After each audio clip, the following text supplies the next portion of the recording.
নমস্কার বন্ধুরা, বন্দনা রান্নাঘরে আপনাদেরকে স্বাগত জানাই। আজ আমি আপনাদের সাথে ডিম দিয়ে তৈরি একটা স্ন্যাক্স রেসিপি শেয়ার করছি। আওয়াজটা শুনে নিশ্চয়ই বুঝতে পারছেন এটা কতটা ক্রিস্পি বা মুচমুচে তৈরি হয়েছে। এটা দেখতে যতটা সুন্দর, খেতেও হয় তেমনই টেস্টি। আর এটা তৈরি করা খুবই সহজ। ঘরে থাকা মাত্র কয়েকটা উপকরণ দিয়েই এটা আপনারা বানিয়ে ফেলতে পারবেন। আর খুবই কম সময়ের মধ্যে এটা তৈরি করা হয়ে যায়।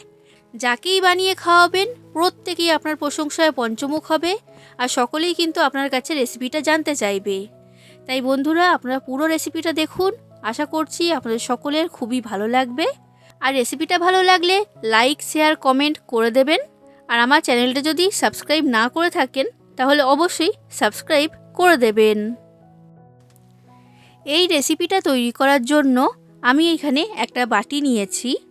বাটির মধ্যে দিয়ে দিচ্ছি পেঁয়াজ কুচি। একটা ছোট সাইজের পেঁয়াজকে একদমই ছোট ছোট টুকরো করে কেটে আমি এখানে নিয়েছি। এরপর দিয়ে দিচ্ছি কাঁচা লঙ্কা কুচি।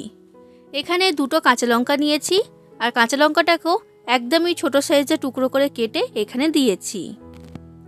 এরপর দিয়ে দিচ্ছি ধনেপাতা কুচি। এবার কয়েকটা মশলা আমি এর মধ্যে দিয়ে দেব। তো প্রথমে দিচ্ছি হাফ চামচের মতো লঙ্কার গুঁড়ো। আগে কাঁচা লঙ্কা দিয়েছিলাম, তারপর এখন লঙ্কার গুঁড়ো দিচ্ছি। যতটা ঝাল খেতে আপনারা পছন্দ করেন সেই অনুযায়ী কিন্তু এখানে দিয়ে দেবেন। এবার দিচ্ছি 1 চামচ চাট মশলা। আর চাট মশলাটা কিন্তু এখানে অবশ্যই ব্যবহার করবেন। চাট মশলা দিলে টেস্ট খুবই ভালো হয়। এরপর সামান্য পরিমাণ শাহি গরম মশলা এর মধ্যে দিয়ে দিলাম। আর এরপর দিয়ে দিচ্ছি স্বাদ অনুযায়ী লবণ। এবার এই সব কিছুকে ভালো করে মেখে নেব। লবণ দেওয়ার কারণে পেঁয়াজটা খুব তাড়াতাড়ি নরম হয়ে যাবে। তো এটা আমার মাখা হয়ে গেছে। এবার আমি এইখানে নিয়েছি 3টে ডিম। এবার এই ডিমগুলোকে ভেঙে আমি বাটির মধ্যে নিয়ে নিচ্ছি। 3টে ডিম আমি এখানে নিয়ে নিয়েছি। এবার ডিমটাকে আমি এর সাথে ভালো করে ফেটিয়ে নেব। একটু সময় নিয়ে এটাকে ফেটাতে হবে, তাহলে দেখবেন প্রত্যেকটা উপকরণ ভালোভাবে ডিমের সাথে মিশে যাবে। আর বন্ধুরা, আপনারা চাইলে এখানে ডিমের পরিমাণটা বাড়িয়ে নিতেও পারবেন, সেটা আপনাদের পছন্দ অনুযায়ী। তো এই ডিমের মিশ্রণটা আমার তৈরি করা হয়ে গেছে। এবার গ্যাসের মধ্যে একটা ফ্রাই প্যান গরম হতে বসিয়ে দিয়েছি। ফ্রাই প্যানটা ভালো মতো গরম হয়ে গেছে। এবার দিয়ে দিচ্ছি 2 চামচ সাদা তেল বা রিফাইন্ড অয়েল। তেলটাকে ভালো করে গরম করে নিয়েছি আর ফ্রাই প্যানে চারিদিকে লাগিয়ে নিয়েছি। এবার যে ডিমের মিশ্রণটা আমি তৈরি করেছি সেটাকে একবার ভালো করে আমি মিশিয়ে নিলাম, কারণ এর মধ্যে যে মশলাগুলো রয়েছে সেগুলো কিন্তু বাটির নিচে চলে যায়। তাই এইভাবে মিশিয়ে নিলে মশলাটা ভালোভাবে ডিমের সাথে মিশে যাবে। এবার এই ডিমের মিশ্রণটা আমি ফ্রাই প্যানের মধ্যে দিয়ে দিলাম, আর ডিমটাকে এইভাবে সমান করে চাড়িয়ে নিয়েছি। এবার ডিমটাকে ভেজে আমি ডিমের অমলেট তৈরি করে নেব।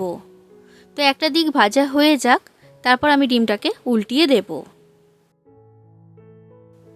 এই ডিমটার নিচের দিকটা ভাজা হয়ে গেছে। এবার আমি ডিমটাকে উল্টিয়ে দিচ্ছি, যাতে এই দিকটাও ভালো মতো ভাজা হয়। এখানে ডিমটাকে একটু লাল করেই ভেজে নিতে হবে। এবার ডিমের অমলেটটাকে একটা থালার মধ্যে আমি তুলে নিচ্ছি। দেখুন বন্ধুরা, ডিমের অমলেটটা আমার তৈরি হয়ে গেল। এবার গরম থাকা অবস্থাতেই একটা ছুরির সাহায্যে অমলেটটাকে আমি কেটে নেব। এখানে আমি 8টা টুকরো করব। দেখুন বন্ধুরা, ডিমের অমলেটটা কাটা হয়ে গেছে, আর এখানে 8টা পিস করে নিয়েছি। এখন এটা আমি সরিয়ে রাখছি, এটা পরে কাজে লাগবে। এরপর দেখুন বন্ধুরা, আমি এইখানে একটা বড় সাইজের পাত্র নিয়েছি। এবার আমি এর মধ্যে দিয়ে দিচ্ছি 1 কাপ ময়দা। বন্ধুরা, আপনারা কিন্তু এখানে অবশ্যই ময়দা ব্যবহার করবেন। ময়দা দিয়ে করলে এই ডিমের স্ন্যাক্সটা খুবই টেস্টি খেতে হয়, আর খুবই মুচমুচে তৈরি হয়। আটা দিয়ে করলে অতটা ভালো তৈরি হয় না। এবার ময়দার মধ্যে দিয়ে দিচ্ছি হাফ চামচ গোলমরিচের গুঁড়ো আর হাফ চামচ লঙ্কার গুঁড়ো। যতটা ঝাল খেতে আপনারা পছন্দ করেন সেই অনুযায়ী এখানে দিয়ে দেবেন। এবার দিচ্ছি স্বাদ অনুযায়ী লবণ। এরপর আমি ময়দার মধ্যে দিয়ে দিচ্ছি 2 চামচ নুডলস মশলা বা ম্যাগি মশলা। এই নুডলস মশলা বা ম্যাগি মশলা দেওয়ার কারণে এই ডিমের স্ন্যাক্সের টেস্ট খুবই ভালো হবে আর অন্য কোনো রকম মশলা দেওয়ার প্রয়োজন হবে না। এরপর আমি এইখানে নিয়েছি বেকিং সোডা বা খাবার সোডা। এই বেকিং সোডা অবশ্যই এখানে ব্যবহার করবেন। বেকিং সোডা দেওয়ার কারণে এই ডিমের স্ন্যাক্সটা খুবই ক্রিস্পি বা মুচমুচে তৈরি হবে আর অনেকক্ষণ পর্যন্ত এটা মুচমুচেই থাকবে। তো ছোট চামচের 4 ভাগের 1 ভাগ খাবার সোডা বা বেকিং সোডা আমি ময়দার মধ্যে দিয়ে দিলাম। এবার এই সব কিছুকে ভালো করে আমি ময়দার সাথে মিশিয়ে নিচ্ছি। এটা মেশানো হয়ে গেছে। এবার যে কাপের মাপ করে 1 কাপ ময়দা নিয়েছিলাম ওই কাপের মাপ করে নিয়েছি 1 কাপ জল। এবার এই জলটা অল্প অল্প করে ময়দার মধ্যে দেব আর ময়দার সাথে ভালো করে মিশিয়ে একটা ঘন করে ব্যাটার তৈরি করব। ব্যাটারটা এখানে খুব বেশি পাতলা হলে হবে না, ঘন করে তৈরি করতে হবে। কতটা পরিমাণ জল লাগবে সেটা আমি আপনাদেরকে পরে বলে দেব। এখন অল্প অল্প করে জল দিয়ে ব্যাটারটা তৈরি করে নিচ্ছি।